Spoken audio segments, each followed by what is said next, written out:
여러분, 오늘 시편 143편은 다윗의 아들 압살롬이 아버지를 향해서 반역을 일으켰을 때 다윗이 왕궁을 버리고 피난 가면서 지은 시로 알려져 있습니다.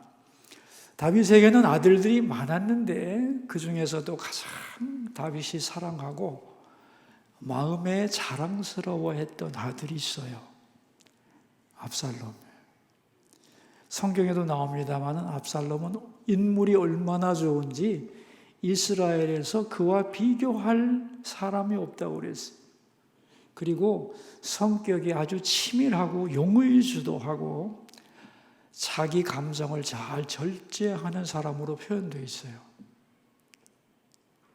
그러니까 왕의 제목으로 충분했다는 거예요. 그래서 기대를 한 몸에 받고 있었던 이 잘나고 자랑스러운 아들이 아버지를 향하여 반역의 기치를 들고 일어나서 아버지의 충신들을 매수해가지고 아버지에게 칼을 겨누게 되었다. 그런 얘기입니다, 여러분. 적에게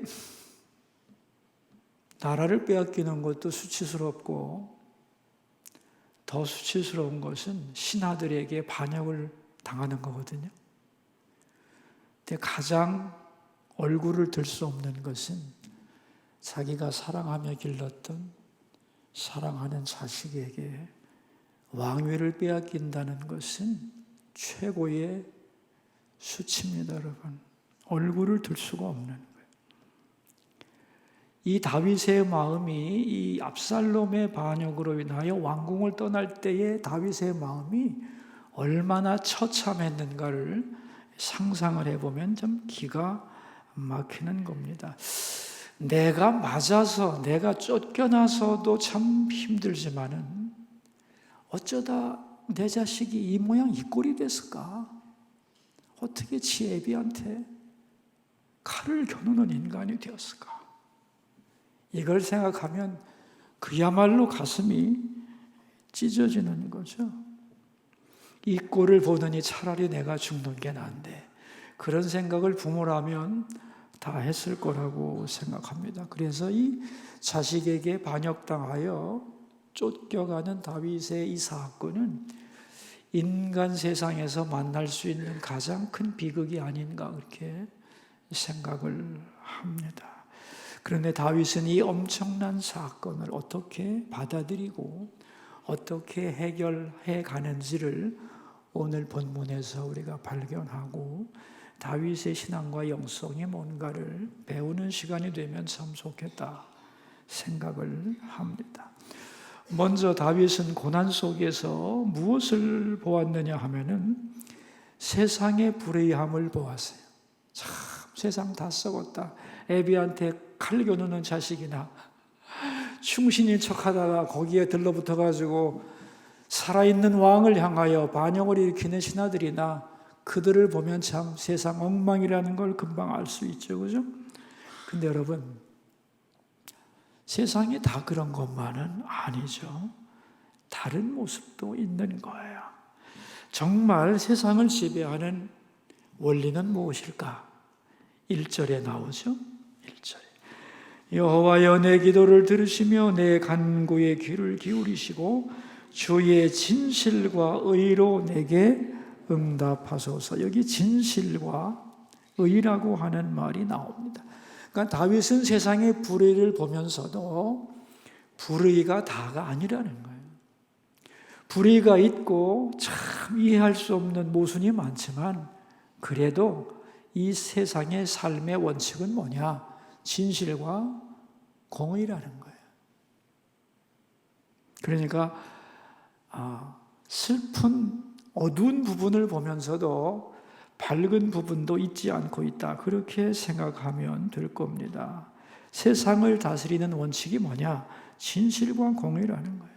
그러니까 우리가 세상에 다 싸웠다고 한탄할 수도 있지만 그러나 그게 다는 아니다. 어떤 상황 속에서도 결국은 진실과 공의가 승리하는 이 가치관을 갖지 않으면 우리는 손신껏 이 세상을 살아갈 수가 없죠. 다 무너질 수밖에 없는 거죠. 근데 다윗은 주의 진실과 공의를 믿고 있다는 것이 중요한 겁니다. 여러분, 대개 이제 시험에 드는 사람들은 좋은 것도 많은데 잘못된 것만 보는 경우가 많아요. 그죠? 똑같은 얘기를 들어도 어떤 사람은 좋게 듣기도 하고 어떤 사람은 나쁘게 듣기도 하잖아요. 그러니까 남에게 나쁜 얘기를 하는 것도 나쁜 거지만은 그 얘기를 들으면서 남은 잘 이해를 하는데 꼭 꼬아서 듣는 그 마음은 뭐냐 이거예요. 그 마음도 문제가 있는 거죠. 그죠? 그 인격에 문제가 있다고 볼 수가 있는 겁니다. 제가 질문할 테니까 대답하세요. 세상에는 좋은 사람이 많습니까? 나쁜 사람이 많습니까? 네? 좋은 사람이 많습니다. 연애를 하다가 애인한테 배신을 당했어. 그러면 세상 남자 다 사기꾼이야. 그럼 되겠어요? 손해는 누가 봐요? 자기가 보는 거예요. 사기꾼도 있지. 상당히 많지. 근데 사기꾼보다 사기꾼 아닌 사람이 더 많은 거라는 거예요. 내가 경험한 어두운 사건 있죠. 그러나 그것이 다는 아니라는 것. 그럼 나쁜 것은 보지 말라는 얘기냐? 아니요. 나쁜 것이 있으니까 있다는 걸 알고 조심을 해야 되지만, 그러나 불의한 것만 보면서 다 썩었다고 생각하고 낙심하고 포기하고 분노하는 것은 신앙인의 태도가 아니라는 거예요. 언제나 진리, 진실과 의가 하나님 안에 있고 그것이 승리한다는 믿음을 가져야만 우리는 이 복잡한 세상에서 믿음을 잃지 않고 살아갈 수 있는 겁니다.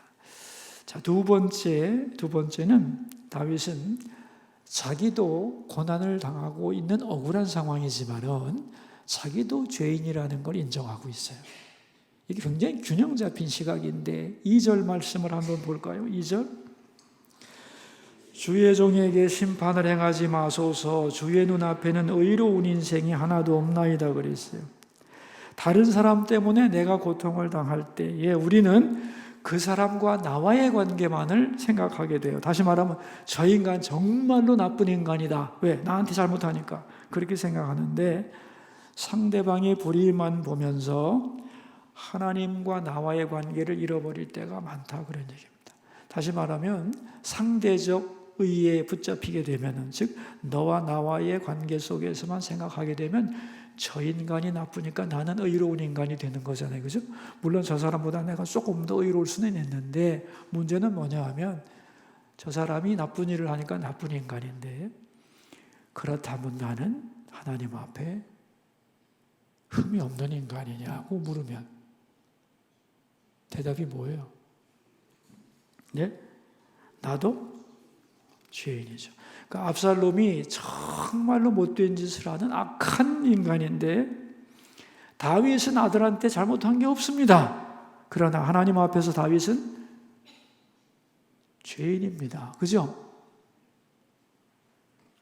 압살롬과 똑같은 죄를 짓진 않았지만 절대적인 입장에서 보자면 다윗도 하나님 앞에 죄인임에는 틀림없는 거예요. 다윗이 지금 이거를 알고 있는 거잖아요. 그죠? 나를 괴롭히는 사람이 하나님 앞에 죄인인지 아닌지 그거는 하나님과 그 인간과의 문제고, 내가 하나님 보고 그 인간 죄인이고 불의한 사람이니까 그에게 이런 벌을 내려달라고, 뒷동산에 호랑이는 뭘 먹고 사나? 함부로 그렇게 말하면 안 된다는 거예요. 내가 억울하지만 나도 하나님 앞에 죄인이라는 생각을 잊지 말아야 한다는 거예요. 왜 그러냐면은 이러한 개념을 갖지 않으면 상대적인 의만 붙들고 있으면 저 사람과 나만 비교하면은 하나님께 얼마든지 원망을 퍼부을 수 있어요. 내가 잘못한 게 뭔데 왜 나한테 저 인간을 통하여 이런 고난을 주는 겁니까? 라고 한없이 분노할 수 있다는 거예요. 그러나 압살롬은 압살롬이고 잘못은 하나님이 하실 것이고 판단하실 것이고 나도 죄인이라는 것을 다윗은 인정하고 분노하는 중에도 겸손을 잃지 않고 있는 겁니다.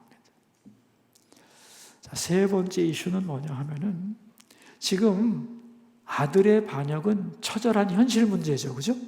내 눈에 볼 수 있고 내게 발생한 구체적인 현실인데 다윗은 이것을 뭘로 보냐면은 영혼의 문제로 바라보고 있어요. 3절을 읽어보면 3절 읽어봅시다. 원수가 내 영혼을 핍박하며 내 생명을 땅에 엎어서 나로 죽은 지 오랜 자같이 나를 암흑 속에 두었나이다. 영혼을 핍박한 건 아니잖아요. 사실은 육체를 핍박한 것 같은데 왜 영혼을 핍박한다고 말을 했는가? 다윗은 분명한 내 눈앞에 일어난 현실이지만은 그 현실의 문제를 영혼의 문제로, 마음의 문제로 받아들이는 거예요. 4절을 보시면 다시 읽어보면 됩니다. 4절. 그러므로 내 심령이 속에서 상하며 내 마음이 내 속에서 참담합니다. 이 사건 때문에, 이 구체적인 현실 때문에 내 마음이 완전히 상해버렸어요. 근데 어느 정도로 상했냐면 내 속에서 너무 참담해. 3절에 보면은 나를 죽은 자같이 엎었다고 그러잖아요. 그죠? 이게 뭐냐면 죽고 싶다는 거야. 차라리 죽었으면 좋겠다는 게 마음이 너무 어두워져서. 그러니까 이 사건은 육체의 사건을 넘어서 내 영혼을 향한 공격이라고 생각한 거예요. 너무너무 마음이 참담해서 아무것도 생각할 수가 없는 거죠. 낙심이 돼서 죽을 것 같은 겁니다. 내 마음이 어찌해야 좋을 줄 모르는 거예요.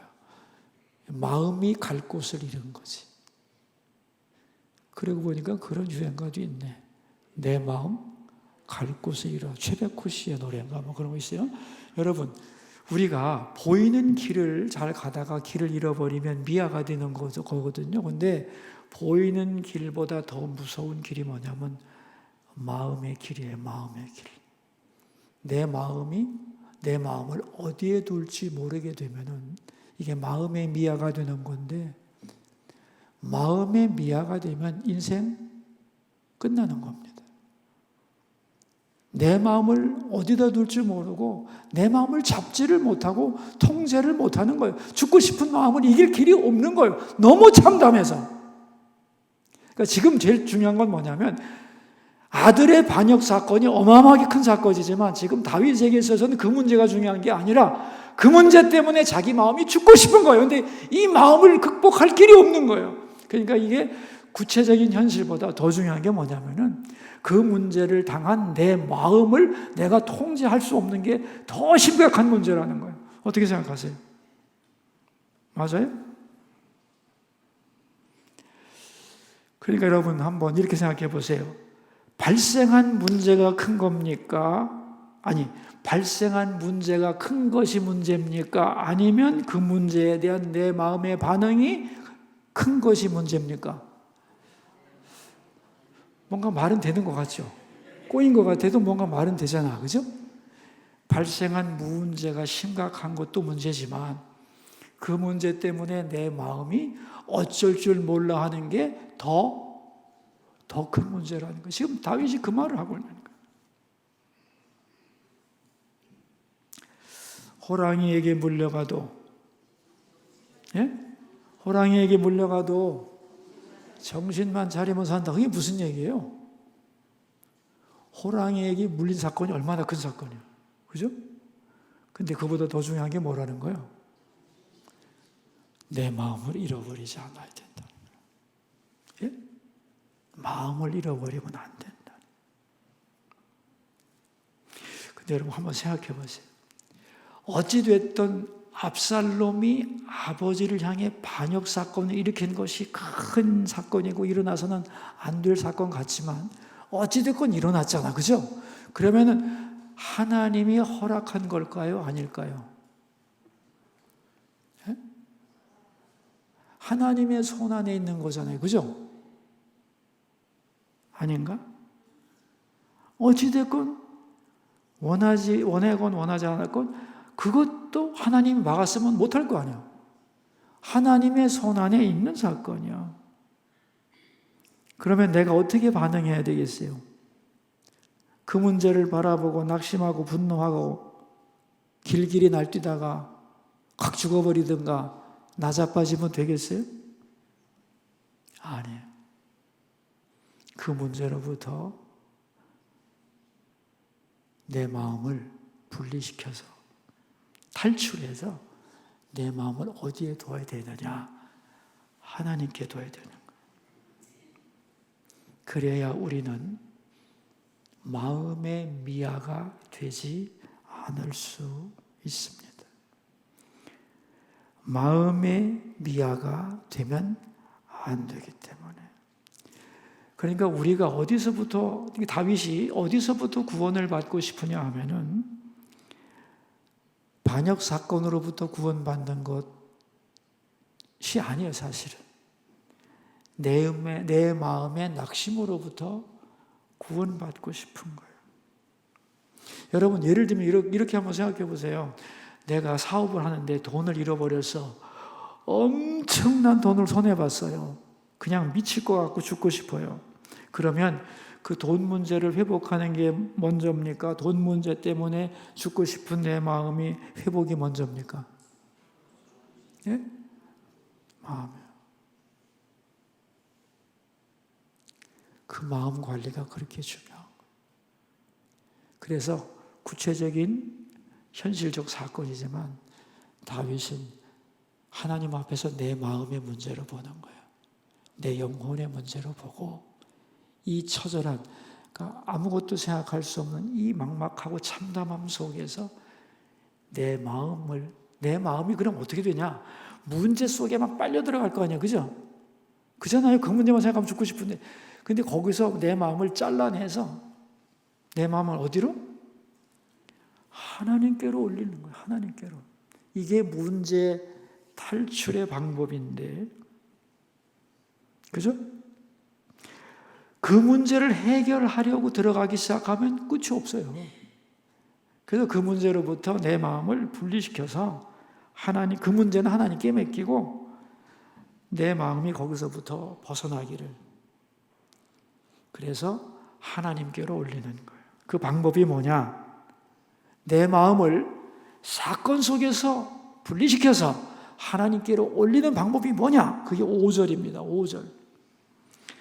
내가 옛날을 기억하고 주의 모든 행하신 것을 읊조리며 주의 손이 행하는 일을 생각하고 그랬어요. 뭐 하는 거예요? 내가 받은 은혜를 기억하는 거예요. 여러분 한번 생각해 봐요. 다윗이 지금 아들에게 쫓겨가지고 신하들과 막 부랴부랴 급하게 피난을 가고 있는데, 아니 그때 글쎄 그런 절박한 상황 속에서 해야 할 일이 뭐냐? 참모들을 모아놓고 대책회의를 해가지고 어떻게 반격을 할 것이고 이런 걸 지금 회의를 해야 되는 거 아니에요, 그죠? 그렇잖아요. 근데 지금 뭘 하고 있는 거예요? 하나님이 과거에 나를 위해 어떤 일을 하셨는가를 생각하기 시작하는 거예요. 지금 급한 일이 그거 아닌 것 같은데 하나님을 생각하려고 하는 거예요. 여기 5절에 동사가 3개가 나와요. 기억하고, 이건 과거에 관한 거예요. 읊조리며, 이게 이제 묵상이라는 말을 요새는 읊조리는 이런 말로 이제 번역하는데, 묵상은 현재에 관한 거예요. 현재에 관한 거. 마지막으로는 생각하고, 이건 미래에 관한 거예요. 그러니까 하나님이 나에게 행하셨던 과거. 예를 들면 뭐가 있을까요? 다윗으로 말하면. 지금 왕위에서 쫓겨나서 피난 가면서 지금 다윗이 악착같이 이 아들을 생각하거나 반역 사건을 생각 안 하고 다윗이 막 끝까지 생각하려는 게 뭐예요, 지금? 하나님이 나를 어떻게 지금까지 인도하셨는가? 내가 양치기 때 사자의 입에서 나를 구원하셨고, 사무엘 선지자에게 기름을 부어 나를 왕으로 삼으시고, 골리앗을 만나서 돌 하나로 그를 쓰러뜨린 일과, 그죠? 네? 그리고 수많은 전쟁에 가서 하나님이 나를 구원하신 일과, 사울이 나를 죽이려고 할 때 10년 동안이나 그 죽음의 아가리에서 나를 건져내신 것과, 그리고 이스라엘 12지파의 마음을 하나로 모아서 다윗을 왕되게 하신 사건과 이런 것들을 묵상하는 거예요. 이걸 기억하는 거예요. 이 기억이 굉장히 눈물 나는 기억입니다, 여러분. 이 지금 다윗의 마음을 이해하실 것 같아요? 현실이 얼마나 절박한데 그 절박함 속에서 받은 은혜만을 생각하는 거예요. 왜 그럴까요? 네?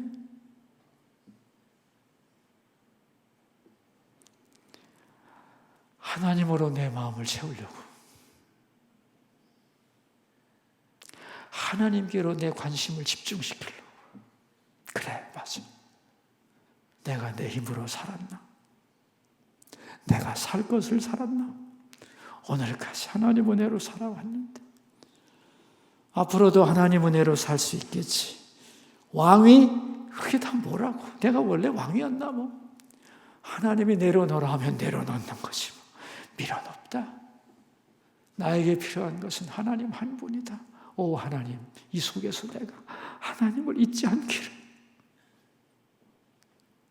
이 사건에 내 마음을 빼앗기지 않고 하나님으로 내 마음을 채울 수 있기를. 나는 생각만 해도 막 눈물이 나네. 여러분, 이 본문이 지금 이런 얘기를 하고 있는 겁니다. 자, 과거를 기억했다고 그랬잖아요. 현재를 읊조린다, 묵상하는 거예요. 그렇다면 과거에 나에게 이런 일을 하셨던 하나님 앞에서 나는 오늘 뭘 해야 되느냐? 나는 하나님 앞에서 지금 어떤 자세를 취해야 되느냐? 오늘 하나님 앞에서 내가 뭘 해야 되는지를 생각하는 거예요.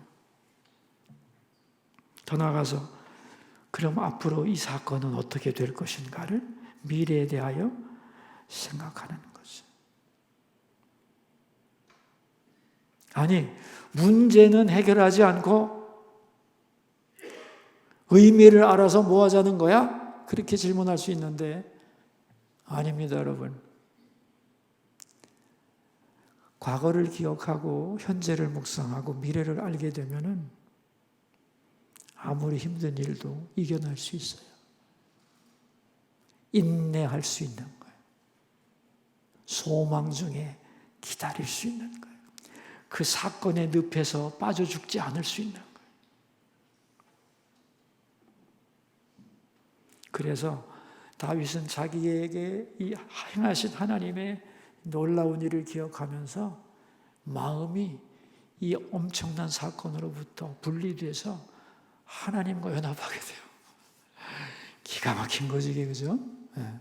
그러니까 여러분, 힘들고 어려울 때 자꾸만 내가 옛날에 어떤 은혜를 받았는가를 자꾸 생각해야 돼요. 아시겠어요?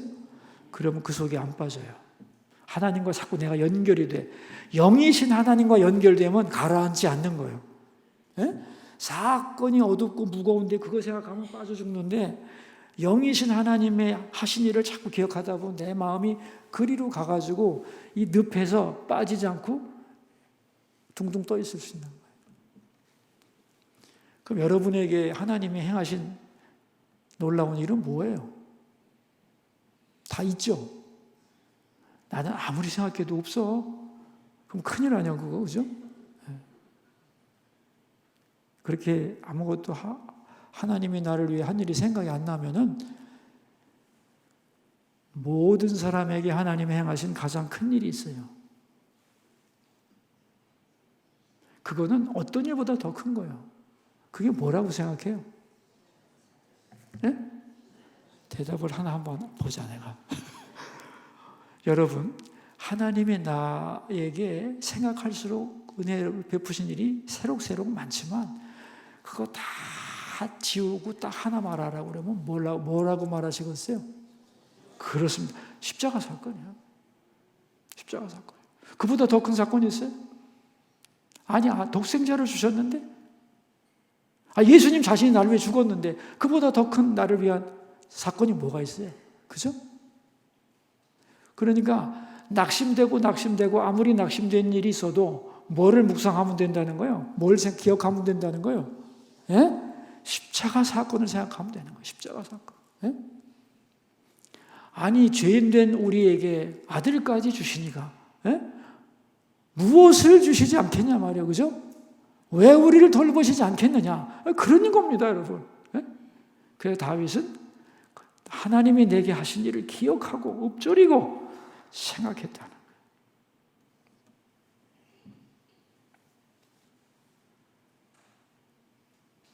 그리고 생각하다 보니까 느껴지는 게 있는 거죠.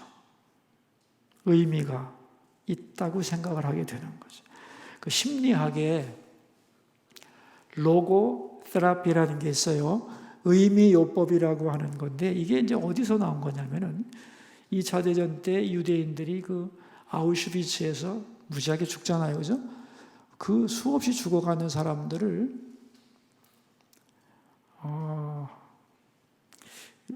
누구더라? 빅터 프랭클이라고 하는 심리학자가 그 수없이 죽어가는 사람들을 보면서 질문을 합니다. 어떤 사람은 건강하고 등치가 이렇게 좋은데도 팍팍 쓰러져 죽는데 어떤 사람은 체력도 약하고 힘도 없는 것 같은데 끝까지 살아남더라는 거예요. 왜 같은 고난 속에서 어떤 사람은 생존하고 어떤 사람은 빨리 죽는가를 관찰하기 시작한 거예요. 그런데 어떤 사람이 빨리 죽느냐? 희망이 없다고 포기한 사람은 빨리 죽더라. 그런데 어떤 사람이 끝까지 살아남느냐? 이 고난 속에 의미가 있다. 알지 못하지만 더 높은 뜻이 있다고 믿고, 그죠? 그것을 찾으려고 몸부림치는 사람들은 오래 살더라. 그래서 거기서 나와가지고 이 사람이 이것을 이론화해가지고 로고테라피를 창시합니다. 그래가지고 많은 절망한 사람들에게 당신의 고난 속에서 어떤 의미를 찾아야 되는가를 가르치면서 많은 사람들을 회생시킨 이게 굉장히 놀라운 이론인데요. 이게 의미요법이라는 거예요. 의미요법. 이 고난을 당해서 내 마음이 죽을 수밖에 없었는데 하나님이 하신 일을 기억하고 내가 지금 무엇을 그럼 해야 되는가? 하나님은 무엇을 위하여 이런 일을 주셨는가를 생각하면서 이 속에 담겨있는 하나님의 뜻을 깨달으면서 다윗은 견디게 되었다는 거예요. 왜? 인간은 의미를 추구하는 존재이기 때문에. 그래서 여러분 우리가 어려움에 처했을 때 문제를 갈망하는 것은 쉬운데 다윗은 여기 6절에 보시면 이렇게 말하고 있어요. 주를 향하여 손을 펴고 내 영혼이 마른 땅같이 주를 사모하나이다. 나를 위해 하신 일을 생각하면서 두 손 들어서 주님을 막 붙잡는 거예요. 사건을 붙잡으면 죽어요. 사건을 붙잡으면 죽는 건데 사건이 아니고 주님을 붙잡는 거예요. 두 손 들어 주님을 붙잡는 거예요. 어떻게 붙잡아요?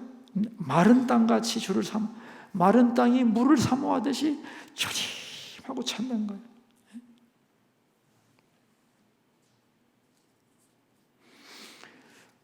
설교를 준비하면서 그런 생각을 했어요. 하나님은 왜 그 사건으로부터 마음을 돌이켜서 하나님께 마음을 두기를 원하느냐? 그게 이런 뜻인 것 같아요. 사건보다 나를 더 사랑하라는 거예요. 사건에 네 마음을 주지 마. 사건은 사랑의 대상이 안 돼. 사랑의 대상은 나다, 나.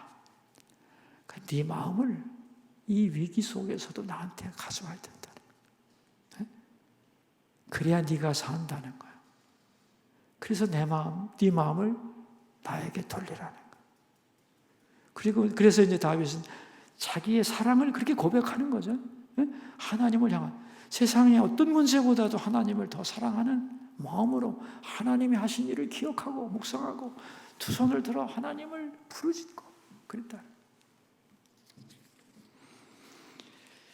그래서 이제 기도하는 중에 그렇게 손을 펴고 간절히 하는 중에 7절에 보시면 여호와여 속히 내게 응답하소서. 내 영이 피곤하나이다. 주의 얼굴을 내게서 숨기지 마소서. 내가 무덤에 내려가는 자 같을까 두려워하나이다. 여러분, 그렇게 몸부림을 칠 때에 어떻게 되느냐?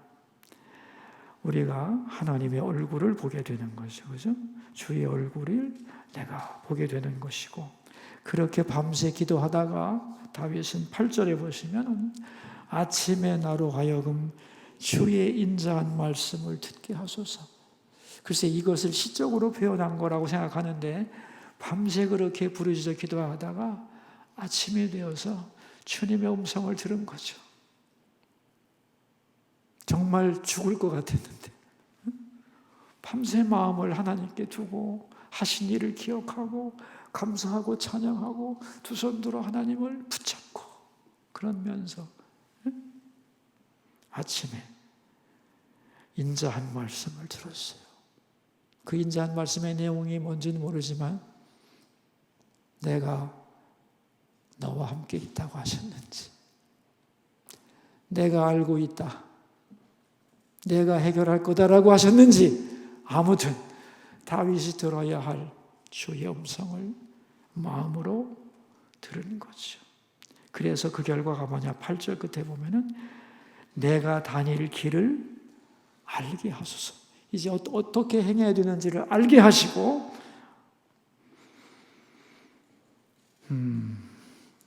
됐어. 이제 어떻게 해야 될지를 알게 된 거예요.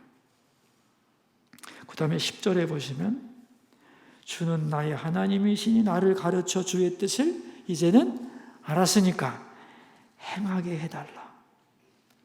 그러면서 주의 영은 선하시니 나를 공평의 땅에 인도하소서. 이게 무슨 말이냐면요, 이제 하나님의 음성을 듣고 내가 할 일을 알고 행할 수 있도록 하나님이 힘을 주시는데, 그렇게 되면은 이제 진짜 사건, 즉 압살롬이 반역한 이 사건은 어떻게 하나님이 처리하실 것인가에 대한 대답이에요. 주의 영은 선하시니, 하나님의 영이 함께 하셔서 나를 어떤 땅으로? 공평한 땅으로, 억울함을 풀어주겠다는 거예요. 하나님의 선하심으로 이 사건을 처리해서 불만 없도록 해준다는 것이죠. 그러니까 여러분, 어떤 사건을 만났을 때 그 사건에 빠져서 내가 이 사건 속으로 들어가서 끝장을 낼 거야, 그러면 안 됩니다. 그건 죽는 길이고 세상을 너무 사랑하는 길이에요. 그 사건 딱 내려놓고 그 사건에 대한 내 마음 하나님께 올려드리고, 그죠? 하나님과 연합하고 하나님 붙잡고 하나님 음성 듣고 어떻게 되는지 알게 되고 하나님의 나를 향한 계획을 듣고, 그죠? 오케이, 이 사건 하나님이 공평한 땅으로 인도할 것, 주께서 아름답게 행하시리라. 그건 하나님께 맡기고 나는 하나님만 붙들면 되는 것입니다. 아멘이죠? 그러므로 우리가 어떤 고난 중에 있다면 오늘 본문을 읽고 또 읽으시면서 나를 향한 주의 음성을 들을 수 있기를 바랍니다. 오늘 설교 제목이 뭐예요? 내 마음을 붙잡아 주소서. 참 중요한 겁니다, 여러분. 문제 속에 빠져서 허우적거리지 말고 하나님, 내 마음 붙잡아 주세요. 주께서 내 마음을 꼭 붙잡아 주세요. 내 마음이 하나님으로 꽉 차게 해주세요. 그리고 나머지 문제는 하나님께 맡기겠으니 하나님 뜻에 합당하게 공평하게 처리해 주소서. 그렇게 기도하면서 날마다 승리하시기를 주의 이름으로 축원합니다. 우리 기도하면서 주님 앞으로 나갑시다. 기도 제목입니다. 문제에 빠져서 내 마음이 미아가 되지 않고 우리의 마음을 언제든지 붙들어 주셔서 어떤 경우에도 하나님 안에 있게 하여 주시고 공평한 길로 인도하시는 하나님의 은혜를 누리며 살아가게 하옵소서. 우리 함께 기도하겠습니다. 하나님 아버지, 언제나 우리는 문제 속에서 살아갑니다.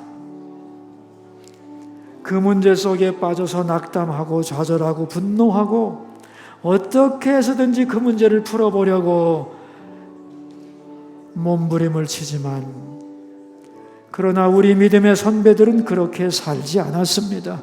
문제를 바라보며 낙심하거나 실망하지 않았습니다. 오히려 그 문제 속에서 내 마음이 빠져나와서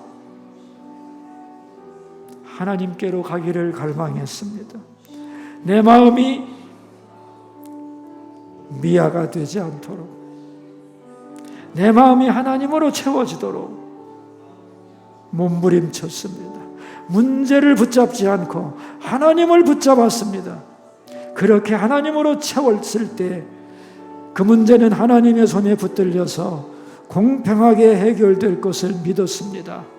주여 원하오니 오늘도 우리의 마음을 붙잡아 주시고 막막한 상황 속에서 문제의 늪에 빠지지 않게 하옵소서.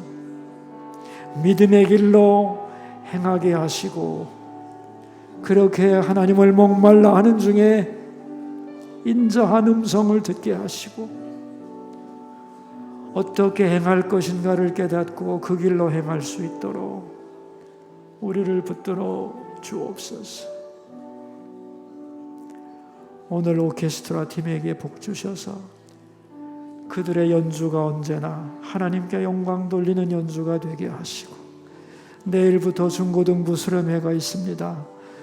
유년부, 소년부 성경학교도 있습니다. 주께서 함께하사 은혜 베풀어 주시고 참여한 자녀들에게 복을 주시고 애쓰는 교사들에게 은혜 주시고 이끌어 가시는 주의 종들에게 능력 부어 주소서. 기도로 동참하는 분들에게도 하늘 문을 열어 주소서. 이 여름의 모든 행사가 하나님 은혜 안에 잘 이루어지도록 도와주소서.